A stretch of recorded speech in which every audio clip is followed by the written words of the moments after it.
무조건 살 빼야 된다, 살 빼면 당뇨 무조건 나아진다고 하셔서 오시는데 100% 맞는 말은 아니거든요. 당뇨 환자분들은 밀가루빵 대신 호밀빵을 먹고 백미 대신 현미밥을 먹고 이런 식으로 다이어트를 하는 게 크게 도움은 되지 않는다라고 봅니다.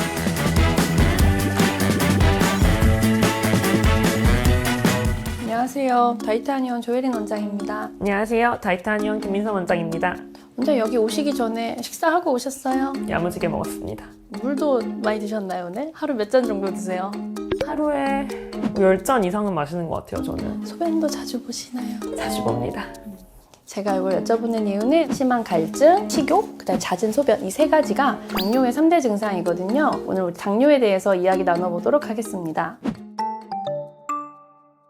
당뇨 종류가 두 종류가 있어요. 1형 당뇨, 2형 당뇨 이렇게 들어보신 적은 있으실 텐데 1형 당뇨이신 분들은 인슐린이 분비가 되지 않는 당뇨이기 때문에 그런 분들은 내가 일찍부터 당뇨에 대한 준비를 조금 잘 하시고 공부도 많이 되어 있으신 분들인데 저희가 주로 만나는 분들은 이제 2형 당뇨. 2형 당뇨는 췌장은 멀쩡히 잘 기능을 해요. 인슐린은 잘 나오는데 몸이 인슐린 호르몬에 반응을 못하게끔 될 상황이니까는 인슐린 저항성이 생기면서 발생하는 이제 당뇨다라고 이제 표현을 하죠. 췌장 기능은 정상이지만 생활 습관이 좋지 않아서 2형 당뇨이신 분들이 식단이나 운동을 잘 하셔야 되는 거는 알아요. 근데 어떻게 해야 되는지 잘 모르기 때문에 질문을 많이 하시는데 질문 가장 많이 받는 것 중에 탄수화물 안 먹으면 되나요?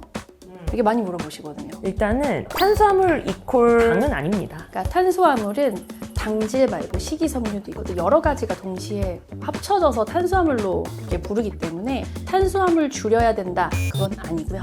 당질을 줄이고 내가 좋은 탄수화물은 먹어야 된다라는 말이 맞습니다. 말 그대로 식이섬유는 뭐 좋은 탄수화물 중에 하나고 오히려 식이섬유는 섭취했을 때 혈당을 낮추기도 하잖아요. 그러니까 당뇨에 도움이 되는 탄수화물도 분명히 있거든요. 보통은 채소류가 그런 게 많지 않습니까? 그러면 이제 또 감자랑 고구마도 채소가 아닌가요? 라는 질문을 많이 듣죠. 아 그렇죠. 감자, 고구마 이렇게 땅 아래에 있는 애들. 근데 저는 쉽게 표현하려고 뚱뚱한 친구들은 당질이 많다. 비교적으로 날씬한 친구들은 당질이 적다라고 설명을 드립니다. 그 식물 입장에서도 자기가 영양소를 많이 가지고 있어야 되기 때문에 땅 아래에 있는 뚱뚱한 애들, 뚱뚱하니까 많이 가지고 있겠죠. 그러니까 그런 애들이 이제 피해야 되는 애들인 거죠. 당뇨 환자 무조건 살을 빼야 하나요?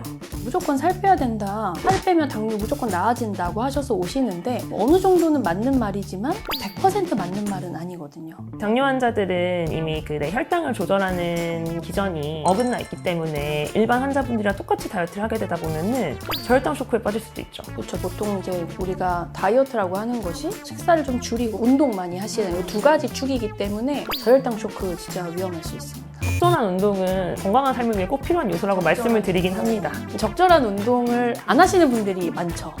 저는 진짜 2, 3만 보씩 걷고 오시는 분들 운동으로 소모 칼로리를 엄청나게 늘려가지고 체중을 좌지우지하려는 분들이 꼭 있습니다. 그런 거는 조금 지양하셔라. 다른 것보다 중요한 건 이제 당뇨 환자들은 혼자서 운동하는 거 권하지 않지 않나요? 저혈당 쇼크가 왔을 때 주변에 도움을 요청할 사람이 있어야 되니까는 여럿이 운동하는 것을 추천드리긴 합니다. 또 아무도 없는 곳에서 혼자 넘어지시거나 하면은 위급한 상황이 올 수 있기 때문에 밝고 좀 사람들 많이 있는 곳에서 운동을 하시는 게 좋고 사실 제일 중요한 건 적절한 운동. 3만 보씩 걷는 거 말고요. 원장님 말씀하신 적절한 운동 제일 중요한 것 같아요.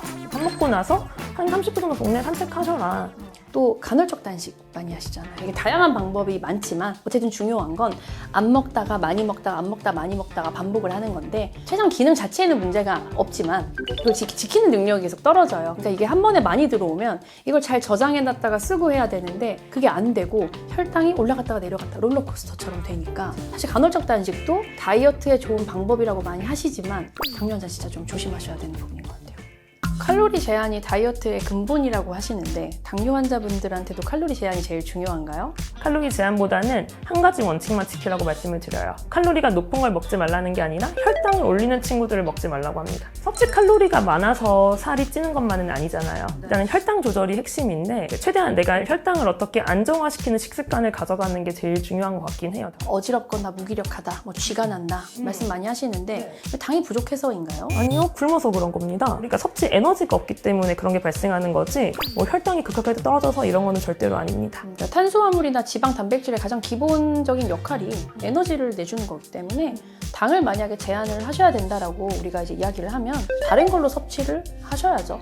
얘를 빼고 뭐 쟤는 안 먹고 이러면 결국은 아무것도 안 먹은 게 되기 때문에 오히려 위험해질 수 있습니다. 그럼 원장님, 당뇨 다이어트랑 일반 다이어트랑 차이가 있나요?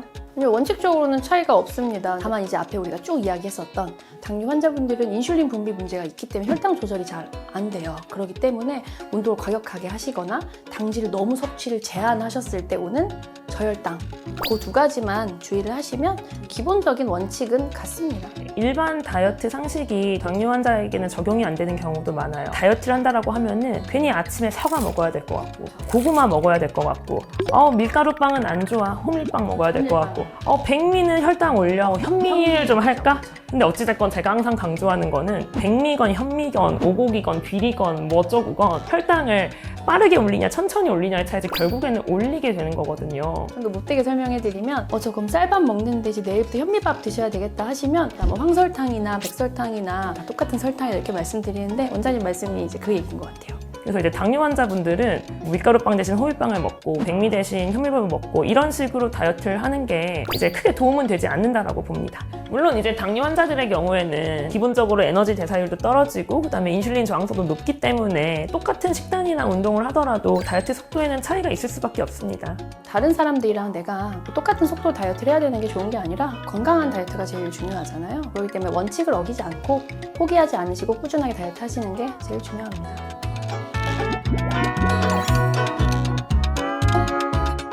오늘은 당뇨 다이어트와 그 속설에 대해서 이야기해봤는데요. 그러니까 저희가 뭐 운동의 정도, 매일매일 먹는 식단을 365일 다 짜드릴 수는 없지만 지금 내 몸 상태가 어느 정도인지 알고 나에게 필요하고 혹은 내가 하지 말아야 하는 것이 어느 정도인지를 좀 가이드라인을 잡아드리는 것만으로도 훨씬 더 안전하게 다이어트 하실 수 있으니까 저희 병원 오시면 도움을 드릴 수 있을 것 같아요. 유익한 시간 보내셨길 바라면서 저희는 다음 시간에 또 찾아뵙겠습니다. 감사합니다.